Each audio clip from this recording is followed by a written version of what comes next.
Buenas tardes a todos y a todas. Bienvenidos a esta cápsula sincrónica que pretende, de una u otra manera, dos puntos cruciales. Fortalecer los conocimientos en materia de derechos humanos digitales y, en el caso puntual, ese contexto de la ciberseguridad que pretendemos elevar a la categoría de derechos humanos. Y, por supuesto, también fortalecer y apoyarles en cada una de las actividades sumativas que hemos tenido semana a semana. Además de ello, también pretende, por supuesto, establecer como una suerte de cierre de cada semana. En razón de ello, yo he querido hacer esta breve cápsula que de una u otra manera les va a ser muy útil y les va a ayudar a entender exactamente esta interrogante muy puntual que yo quiero plantearles. Y es precisamente en materia de seguridad digital. ¿Debería ser la ciberseguridad un derecho humano? Cuando nosotros hablamos del artículo 19 de la Declaración Universal de los Derechos Humanos, en los cuales nos incluye el derecho a la libertad de expresión, el derecho a la comunicación, el derecho al acceso de la información, casi que tenemos como en una suerte de plataforma o en una palestra esta declaración como la gran directriz para el desarrollo de todos los derechos, indistinta cual sea su generación, si son derechos de primera, de segunda, de tercera y de cuarta generación, que es el que nos convoca el estudio de nuestra especialidad como tal. Pero puntualicemos precisamente en ese derecho de acceso, que yo creo que ese es el foco, ese derecho de acceso a Internet. Y es que el tener acceso a Internet se considera cada vez más un derecho humano emergente. ¿Por qué? Porque las organizaciones internacionales y los gobiernos nacionales también han comenzado a reconocer formalmente la importancia unida precisamente para la libertad de expresión y también para este intercambio de información. No se nos olvide que estamos en esta sociedad de la información, esta sociedad globalizada. A la par, y por supuesto, para ayudar de una u otra manera a este concepto global que hemos llamado ciberpaz. Miren qué interesante. Y que es necesaria o fortalece para que la ciberseguridad sea reconocida como un derecho humano. Las Naciones Unidas han tomado un papel crucial, no en vano, son el sistema de protección universal de los derechos humanos. Pues bien, las Naciones Unidas, ellos tienen un papel crucial porque representa la conectividad a Internet en esa lucha, en esa abanderada de los derechos humanos o en esa lucha por los derechos humanos. Y es que de una u otra manera se han hecho denuncias a través de las Naciones Unidas que hay muchos estados que cortan, que bloquean, que utilizan las redes para una suerte de acciones de categoría ilegal que cercena precisamente los derechos ciudadanos de las personas, entre ellos, por supuesto, la libertad de expresión. Y es que cuando hablamos de acceso, el acceso no es suficiente. Quienes tienen acceso a Internet a menudo también sufren esa fatiga cibernética. ¿Y por qué no decirlo? Todo extremo, por supuesto, es inadecuado. Entonces, todos estamos conscientes simultáneamente que nuestros datos pueden ser hackeados o pirateados, permítanme el término, en cualquier momento. Y por supuesto nos sentimos impotentes, nos sentimos frágiles para poderlo evitar. Entonces, claramente, hay muchos grupos a nivel organizacional, a nivel internacional, que se han dedicado, que han tomado este rubro que debería tener el Estado, lo han tomado los privados precisamente para ejercer una suerte de control, una suerte de defensa propia frente a esta piratería informática que atenta no solamente el derecho de acceso, no solamente el derecho de la libertad de expresión, sino también el derecho a la esfera privada, a la intimidad como tal. Entonces, en razón de ello, hablando precisamente o intentando conectar esa ciberpaz, esa ciberseguridad con este acceso a Internet, pudiésemos plantear otra pregunta. ¿Es el acceso a Internet un derecho como tal? La idea del acceso del Internet no debe generar mayor controversia. ¿Por qué? Porque claramente la tecnología en sí misma es una herramienta, pero es una herramienta que también potencializa a los derechos humanos. Y es ahí cuando el derecho humano puede, por supuesto, convertirse en tal. Habrán otros que básicamente dice la tecnología en sí misma no es un derecho, sino un medio a través del cual se pueden ejercer los derechos. Y eso hay que tenerlo muy claro. Eso hay que ser muy puntual. De todos modos, cada vez más naciones han declarado, por supuesto, que el acceso a Internet es un derecho de todos los ciudadanos. Podemos mencionar España, podemos mencionar a Francia, podemos mencionar a Finlandia, podemos mencionar a Costa Rica, podemos mencionar a Estonia, podemos mencionar a Grecia, que han codificado este derecho de varias maneras, ya sea de manera interna, ajustando, por supuesto, los protocolos internacionales, e inclusive lo han adaptado en sus propias constituciones, leyes y resoluciones judiciales. Entonces, claramente, la ley de los derechos humanos existe, existe. La ley internacional de los derechos humanos actual, que incluye muchos principios que decantan precisamente de la Declaración Universal de los Derechos Humanos. Y puntualmente ese derecho de la ciberseguridad, que está cobijado en el artículo 19 de la DUDH, Declaración Universal de los Derechos Humanos, y que nos habla de esa protección a la libertad de expresión, a la comunicación y el acceso a la información. Ahí está consignado el acceso al Internet. De igual manera, en esa declaración, en la DUDH, está el artículo 3, en la cual toda persona tiene el derecho a la vida, a la libertad y a su propia seguridad. Miren qué interesante. Entonces, la aplicación de estos derechos deben encontrar precisamente compatibilidad con esos derechos humanos que son defendidos, por supuesto, por los órganos internacionales. Con el tiempo, y con ese tiempo que ya se nos hace apremiante e inmediato, el acceso a Internet será cada vez más reconocido como un derecho humano. Y lo siguiente, por supuesto, en consecuencia, pudiese ser la connotación de derecho humano de la ciberseguridad. ¿Ya? En razón de ello, en pocas palabras, tenemos la obligación de proteger estos derechos, por cuales implica el desarrollo de nuevas políticas de seguridad cibernética, como encriptar todas las comunicaciones, descartar datos viejos e innecesarios, en lugar de mantenerlos indefinidamente, que de una u otra manera también pueden causar una suerte de colapso o atornillamiento de los sistemas informáticos o cibernéticos. Si pudiésemos decir, cada vez más las empresas ofrecen guías internacionales para ayudar en la información, en el acceso de la información, pero también en la toma de decisiones adecuadas. Y promover una diligencia, promover una debida diligencia en el uso de los derechos humanos. Con el tiempo, reitero, esto se va a fortalecer. El acceso a Internet será un derecho humano y los gobiernos tendrán que responder al construir sobre los cimientos del derecho internacional público, en este caso, ya existente, por supuesto, formalmente a ese ciberespacio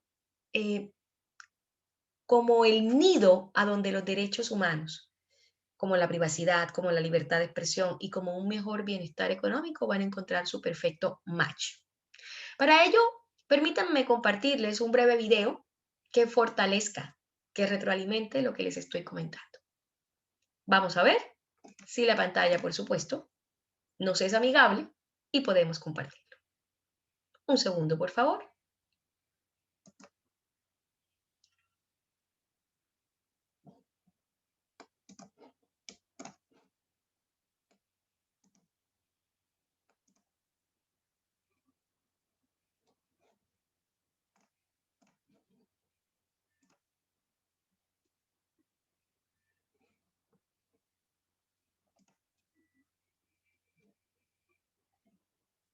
Vamos a ver si la pantalla nos la comparte.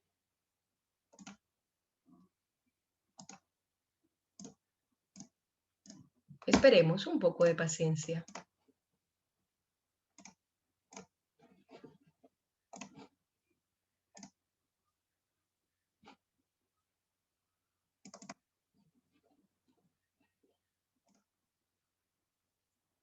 Y ahí parece que pudiese compartir la pantalla como tal. Ahí estamos. Vamos a nuevamente a dejar de compartir, puesto que hay que claramente compartir el nido. Ahora sí, estamos compartiendo pantalla y veamos la clausura de esta cápsula con la presentación del vídeo.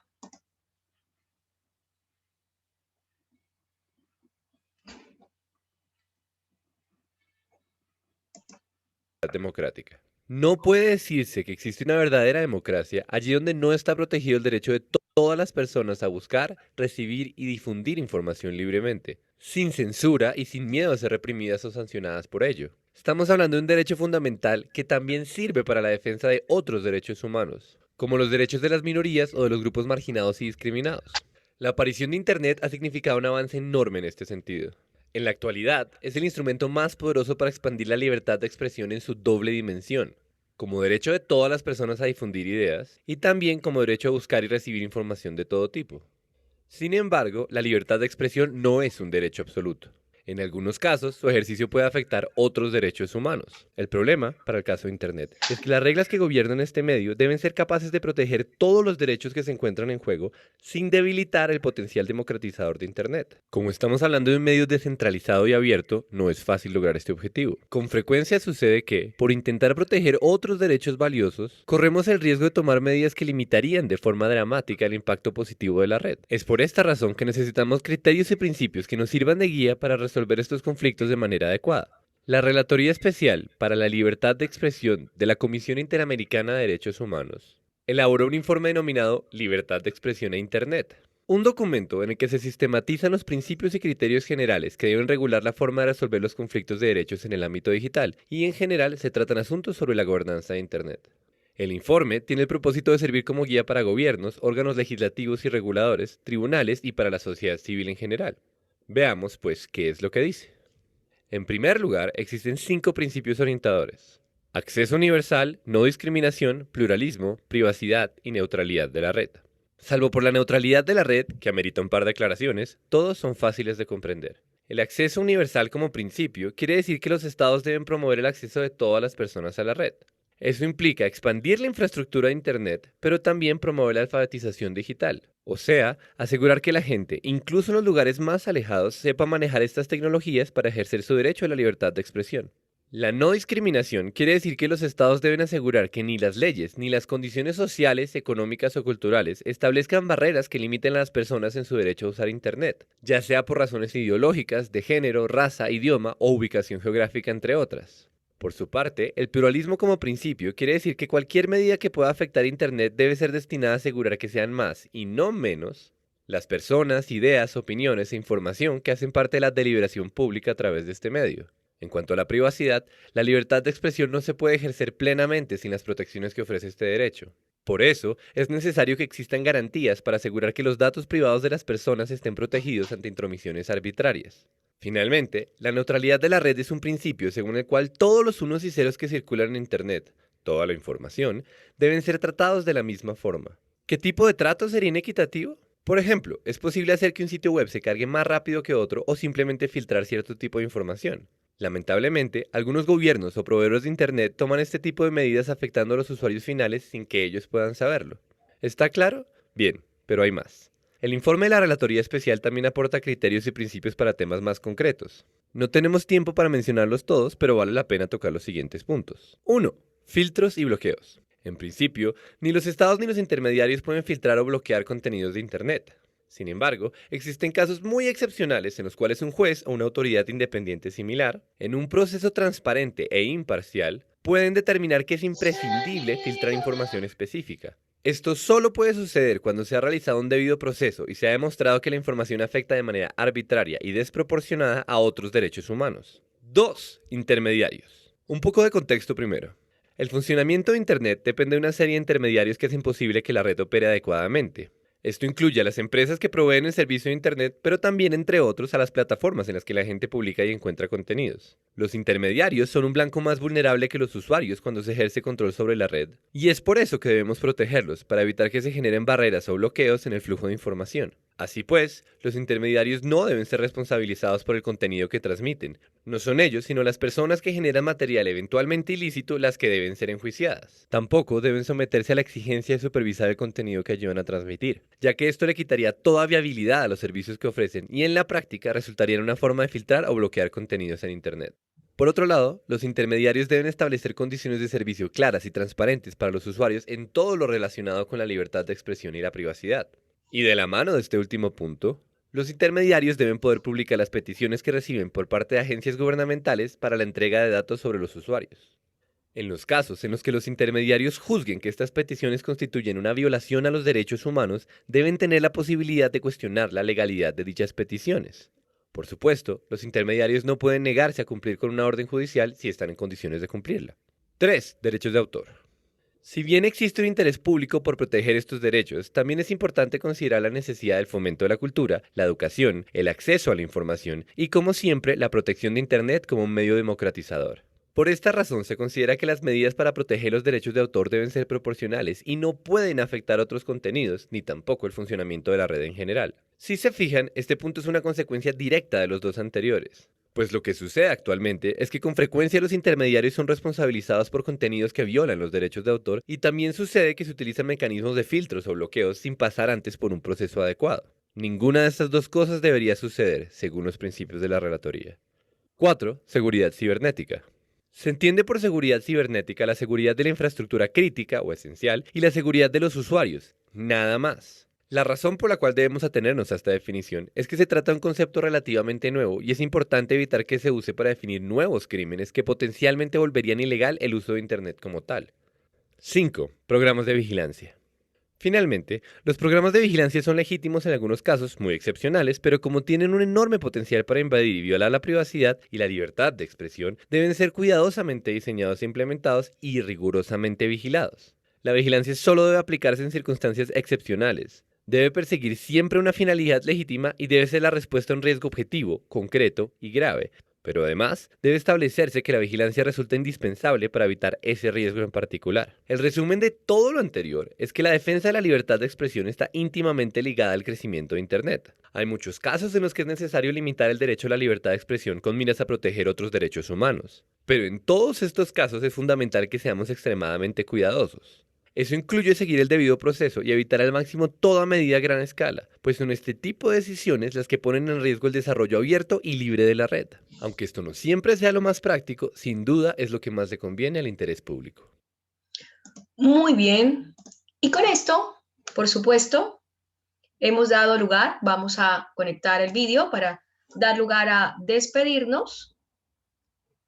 Y por supuesto, vamos, ahora sí, que no nos afecte. Vamos a dejar de grabar, vamos a ver. Esto estamos. Vamos a ver, ahí estamos. Muchas gracias por prestar la atención del caso en esta cápsula o en esta sesión asincrónica que con toda seguridad ha aclarado, por supuesto, la relación como uno de los derechos, como es la libertad de expresión conectado al acceso a Internet, como una relación intrínseca, como una relación directa y como una relación fundamental. Muchísimas gracias. Hasta luego.